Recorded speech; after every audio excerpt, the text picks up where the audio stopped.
Hi everyone, Despair Repair here. In most countries there is a car emission test, also known as a smog test. Lots of drivers have worries about this since in lots of countries, if the car doesn't pass, it is declared not roadworthy and you can't participate in traffic. Well, to avoid this, here are a couple of things you can do before the emissions test that will certainly help in passing it. Most of these tips you can do on your own. So stay tuned.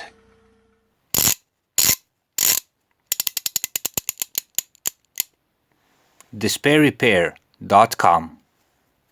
Be sure to visit us at our website despairrepair.com where you can find more useful car and driving tips. Check or change the engine oil. The first thing you can do is to check the engine oil level.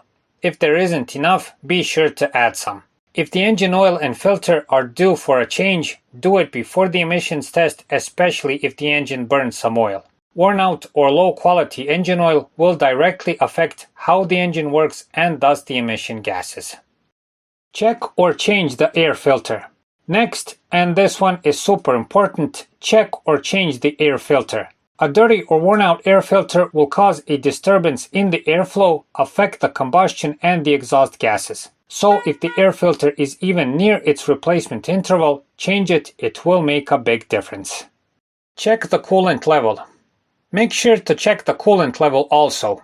First, a low coolant level can be a heads up of a bigger problem, like a leak for instance, so you can solve this problem before the test. Second, a low coolant level can cause higher engine temperature than normal, which then affects the exhaust gases. Fuel quality. Bad fuel will affect the engine's combustion. If you suspect the quality of the fuel you regularly use, try to find a gas station that you know that has better quality fuel. It would be good to pour at least half a gas tank and drive the car with that fuel a couple of dozen miles or kilometers so it can flow through the whole fuel system. Inspect the check engine light problem if there is one. If you have a check engine light warning on the dashboard, inspect it before the emissions test. A lit up check engine light will seriously reduce your chances of passing since oftentimes the warning light is lit up because there is something wrong with the exhaust emissions on the car. A bad O2 sensor is a good example of this problem. If you can, best use an OBD tool, get an error code and try to pinpoint and solve the problem. Check the gas tank cap. The next tip is often overlooked but can cause the mentioned check engine light for instance. That is a loose or faulty gas cap. If it's bad, it will let excess air into the system and disturb the air-fuel mixture and combustion. If you notice this problem, immediately buy a new gas cap. Warm up the engine before the emissions test. Another good thing to do is to warm the engine up a bit before the test, especially if it's colder weather outside. A cold engine has worse exhaust emissions than a warm one, so if you can, drive the car a bit at least until the temperature gauge needle starts climbing. Check the spark plugs. If you drive a petrol engine, see when you last changed or checked the spark plugs.